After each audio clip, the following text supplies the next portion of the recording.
Thanks for tuning in, folks. BetterThanVegas here, and this is Trump's future for America.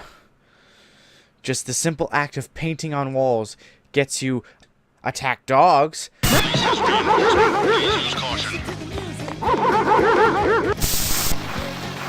army men parachuting down to kill you. Nice!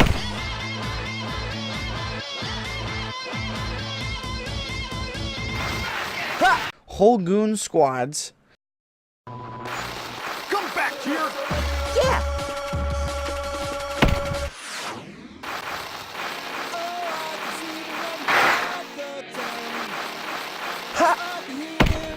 Literal Magnum PIs.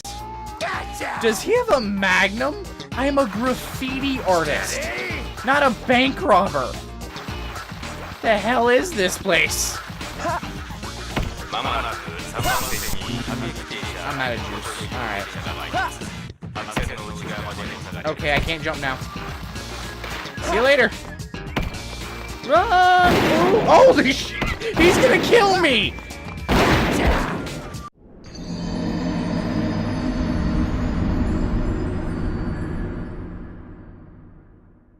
And even an Apache death squad right above you at any time you decide to be creative.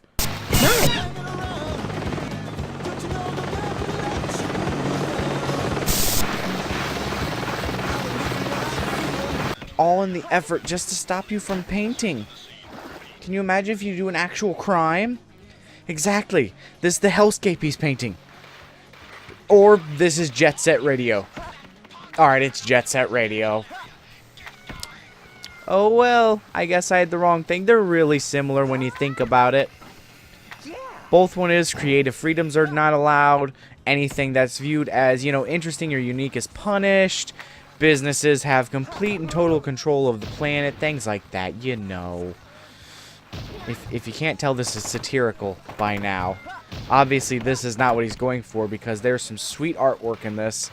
The jams are killer, and the walls would be paper thin if Trump had his way. He would want every wall to be broken down instantly, except the wall in Mexico. He'd probably break down the building walls to save a few dollars so he could use them to build the wall in Mexico. Yeah, that's about right. Basically, what the premise of this game actually was A, be as extreme as humanly possible in making a game. Like, they took everything out of the 90s, color scheme-wise, attitude-wise, thematically, and they just shoved it into a single spot. That's what this entire game is. It's the 90s, the game. And it's great, even if you're not in that generation. You're not like me, who grew up in the 90s. This is actually a fun game. I currently have it on Steam. It came out originally for the Dreamcast. I want to say 2000. Rough estimate, 2000. Great time killer. It really is, because the entire purpose of the counter you see is that you go through and you find the best routes in order to get the highest score, to get the most extreme rating possible. And this is done through lots of repetition. That's kind of how the old games did a lot of their stuff. Like, even the first 2-3 Tony Hawks had time limits unless you were doing free skate or something. This one, though, went way, way out into left field. Just simply because they paint... Haha, graffiti artists, they paint... No. The pun was intended. They paint a dystopian future that's still cool, but really different than anything else that you could see at the time. Because most dystopian futures are super authoritarian and they're very bland. Like, watch 1986. It's a super gray tone film. Everything's, bleh. Because the entire civilization is bleh. That's right. That's how you're going to reference that movie now. The colors, bleh. Oh. See, that's not something that would be allowed nowadays, to show someone just being vehicularly manslaughtered by the cops. Kind of frowned upon these days. But anyway, that is the entire premise of this game, is just to be as extreme as humanly possible, because it's a game of the 90s. It really is. And as you can see, there's a whole lot of stuff to it that's to stop you from getting the highest score you can. And it's generally things that would probably kill a person. Like I said, Magnum PI there with his freaking 44 caliber kill you special. And a pack of wolves chasing you. Yes, that's wonderful. No, this entire game idea is ridiculous. Like right here, that's like an Apache attack chopper. That because you painted some walls, they summoned it on you to destroy you. No idea how that got funded by the state. No clue. But that's how the game works. Totally dystopian future, just colorful and cheerful and, you know, upbeat. And to be fair, the biggest thing about this game, besides the color scheme, are the freaking jams you hear in the background. Just listen for a second.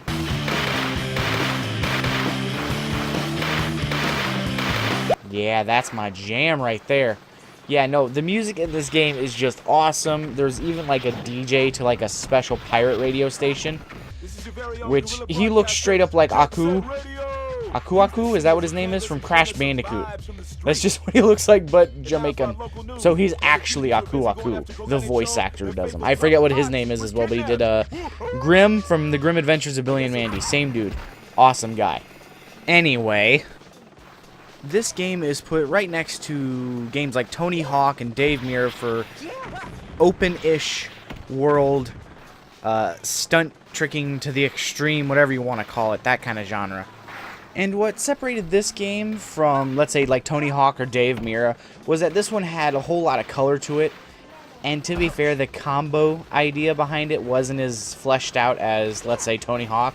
Because Tony Hawk, you could go for a solid 5 or 6 minutes without ever canceling your combo. Now, I was going to say Dave Mirra's BMX, and I was like, that's kind of just a copy of Tony Hawk, but with bikes. And these games brought about very specific music to the type of game you're playing. Basically, they had some of the more original and first types of soundtracks you'd find in games, especially in sports games, or in this case, combo-based super extreme games.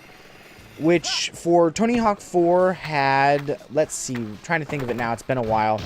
It had AC/DC, NWA, Iron Maiden, Run DMC. It had a big mix of stuff. And Dave Mirra's BMX had Sublime's What I Got.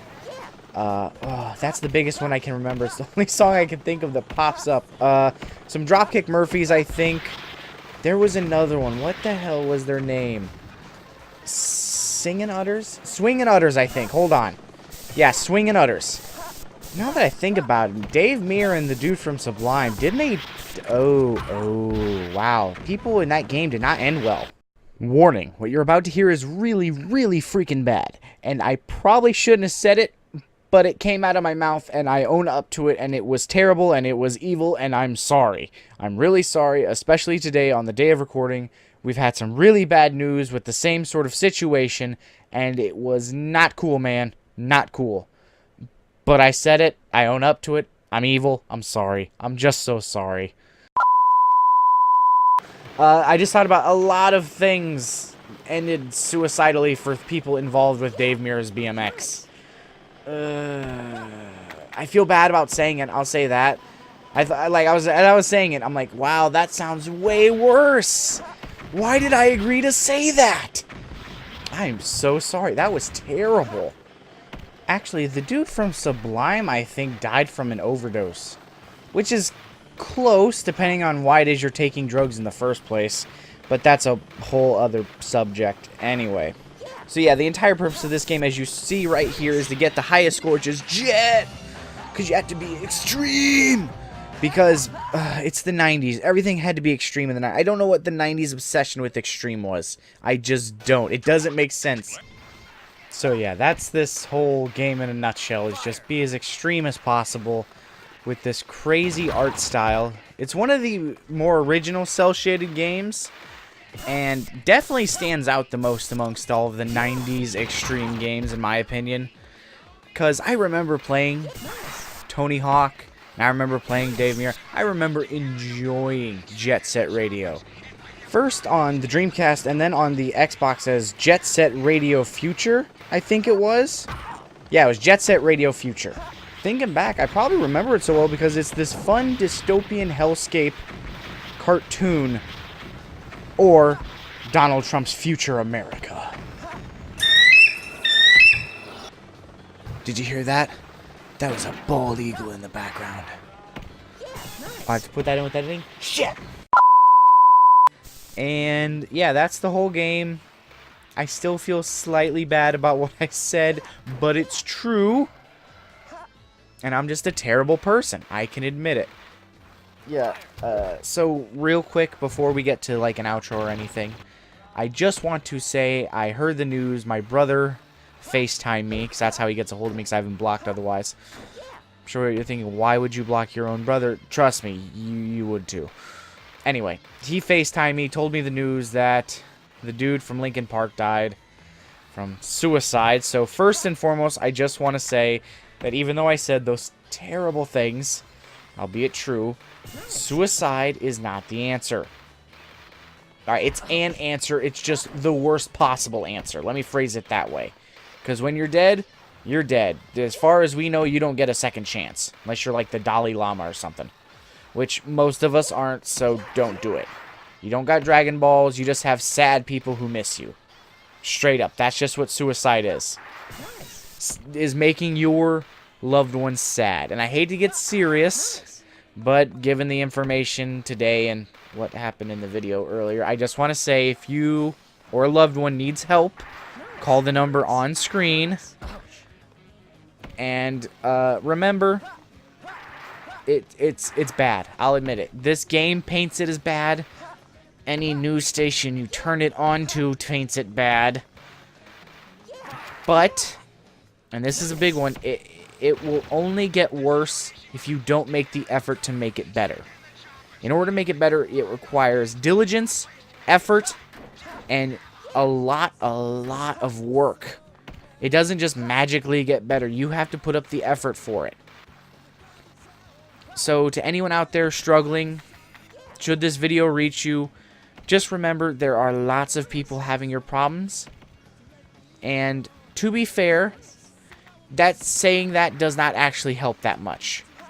Because most people know that. A lot of people know that others are sharing in a similar situation, but that doesn't mean it's their situation. Your problem is the greatest to you. It's relativity. In, you know, emotional state anyway. Not so much science going back into time shit. Getting sidetracked here. What I'm trying to say is that yes, it's your problem, but you need to be willing to A, admit you have a problem, and that is the hardest part, straight up. And B, you need to be willing to express that you need help. So, to anyone out there struggling, the number's been up this entire time. Get help if you need it. Mental health is such a big issue in this country, and no one wants to talk about it. But guess what? It's a problem. Just as important as physical health. So please, people, do not go all into this idea, which is suicide, because it's only one option. It's all in or not in enough. And get help. That's the most important thing I can give you. Get help. Man, this was supposed to be funny. It was supposed to be entertaining. And then we had to get super serious. I hate being super serious. It's depressing. And like I said, yes, things are bad.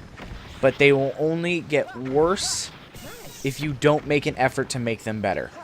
That's the only thing I can give you as like a tip is you have to make them better, people. Alrighty then, there's my public service announcement. Again, number's still up. Thanks a bunch, folks, for tuning in. If you like what you saw, I hope what you liked was awesome game, kick-ass jams. Not so much the super depressing suicide talk. But if that helped you out, awesome. Anyway, thanks a bunch, folks, for tuning in.